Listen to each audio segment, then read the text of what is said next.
This morning, no one appears to be budging in the battle over the government shutdown. Today, we are in the second week. The Senate expected to vote again today on that stopgap measure to fund the government for the next 7 weeks. Democrats have refused to support the measure, saying an extension on Obamacare subsidies must be included. Republicans say those subsidies can wait until later when the government is back open. There's a deal to be had here, right? But we need to see them actually urgently moving, because we don't want Americans on November 1st to start thinking about whether or not they should even re-enroll. All these things that they want to do and that we're talking about, we're happy to have a conversation about, but that can't happen with the government shut down. So it's open up the government and or else. Okay, CNN's Let's Sign is on Capitol Hill. You hear the Republican there saying open the government or else. There doesn't seem to be any trust here on the part of either party to get this done. What are you learning? Well, Sarah, this government shutdown is entering its second week, and right now there is no clear end in sight to this standoff. Republican and Democratic leaders are engaging in this messaging war of who's to blame for the shutdown and not engaged in any type of formal negotiations. Yes, there are some informal talks between rank and file Democratic and Republican senators, but so far they haven't actually produced any concrete proposals that then Senate leadership could consider and take to President Donald Trump. Instead, you're hearing this blame game going back and forth. Now, Republicans had hoped that Democrats would eventually cave as this shutdown continued. But so far, Democrats are firm in their demands that they want to see some concessions from Republicans. And at the heart of this debate are those expiring Obamacare subsidies, which are set to expire at the end of the year. Democrats want to see action on that now as Americans begin to receive information about their health care premiums for the next year this very month. But Republicans insist that any negotiations about extending these subsidies or reforming the program can't take place until the government is reopened. Take a listen to the top leaders in the House on both the Democratic and Republican side. But the time is now to address this health care crisis. But why now? Well, absolutely. The enrollment period opens on November 1st. Notices have already started to go out, indicating that premiums, copays, and deductibles for tens of millions of Americans all across the country are going to dramatically increase. Should families plan on paying more next year for health care?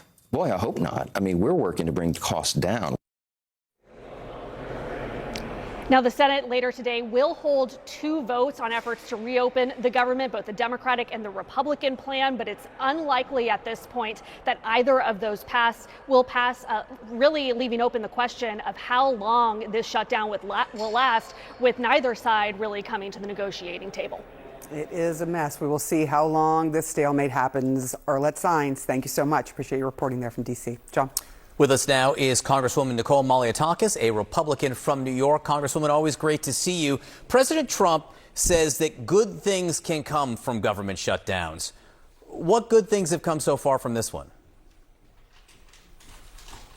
Well, right now, I don't see anything good coming from it. And a matter of fact, I think there's a lot of unnecessary drama here. The Democrats in the Senate have the opportunity to end this today. The bottom line here is this is already a compromise bill. It was negotiated by Chuck Schumer last year, and he voted for it, and the Democrat Senate voted for it and extended it 3 times. There is no reason for us to be having this shutdown right now. And if we don't resolve it by the 15th, our military won't be paid. And so, look, I think that we just need to get this government open. And I will say that I am one of the Republicans in the House who has said we do need to address some of the healthcare issues. No way are we going to accept $200 billion that will make its way to illegal immigrants and non-citizens through the states. We see this in New York all the time. 500,000 people in this country illegally who are receiving those dollars.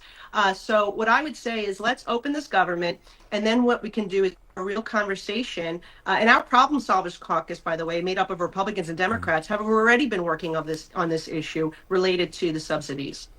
Again, the health care money goes to reimburse hospitals who give emergency care to illegal immigrants. To illegal immigrants, yes. I understand, but just so people understand, the money goes to the hospitals. It doesn't go directly to the illegal immigrants. I do want to ask you, because the president had frozen counterterrorism funding to New York City and New York. He has restored that. You celebrated the restoration of that funding, correct? Yes, I did. And that was unrelated to the shutdown. This was a case where the Department of Homeland Security came up with a formula. And as a result of this formula, cities like New York had lost funding. In our case, the state lost $187 million, which is obviously unacceptable, with New York being the #1 terror attack. I'm glad that President Trump heard our concerns. I reached out to him personally last week, and within 48 hours, he had reversed this decision made by the Department of Homeland Security. But it goes to point that these agencies have to be much more thoughtful and cautious when they're dealing with something as critical as counterterrorism money. And so I'm happy it was fixed, but I hope the agencies do take note of this, because we're tired of having to go in and reverse things that were made in bad decision. Okay, that's the counterterrorism funding. What about infrastructure funding? Because there is now $16–18 billion being blocked for tunnels under the Hudson River and the 2nd Avenue subway. How do you feel about that being frozen in the government shutdown? Well, that's directly related to the shutdown, so it's a little bit different. It wasn't a formula in funding, as was the counterterrorism money. What I would say is that, once this shutdown is over, we'll see that money flowing. But it's no different than what we're seeing taking place with women, infant, children, nutrition program. That's going to run out of money. We're going to see the military not being paid. A whole slew of programs are going to be affected if, yes. I'm sorry, I didn't mean to interrupt. It is different than those things. This is money that's already been appropriated and allocated. This money absolutely is being suspended by choice, electively by the administration right now. It's not the same thing as the funding that will dry up if the shutdown continues. This is a choice that the administration's making. How do you feel about that choice? Well, this was the choice that Chuck Schumer gave them, and this was why Angus King, by the way, one of the independent who caucuses with the Democrats, voted with the Republicans to not shut down, was because you gave this unilateral authority to the President of the United States. And so for a group of people that want to hold him accountable, they're actually having the adverse effect and have given him more power.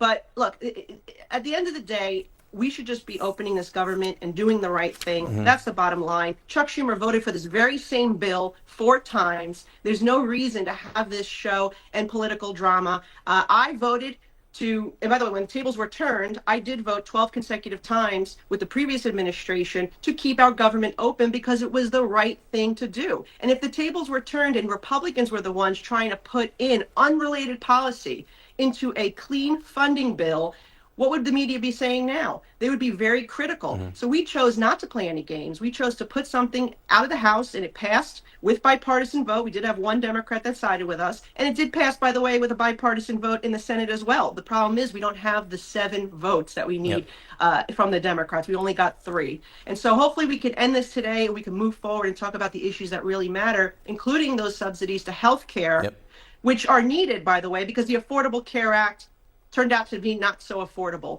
But the reality is we need to do it in conjunction with reform of our insurance companies, because the 5 top insurance companies have raked in 230% increase in profits since the Affordable Care Act went into effect. So they're pocketing this money, and so we have to get some reforms and hold those insurance companies accountable. I've suggested a phase out of those subsidies with those reforms, as opposed to just allowing it to expire at the end of the year, which, by the way, was a date set by the Democrats when they were in control.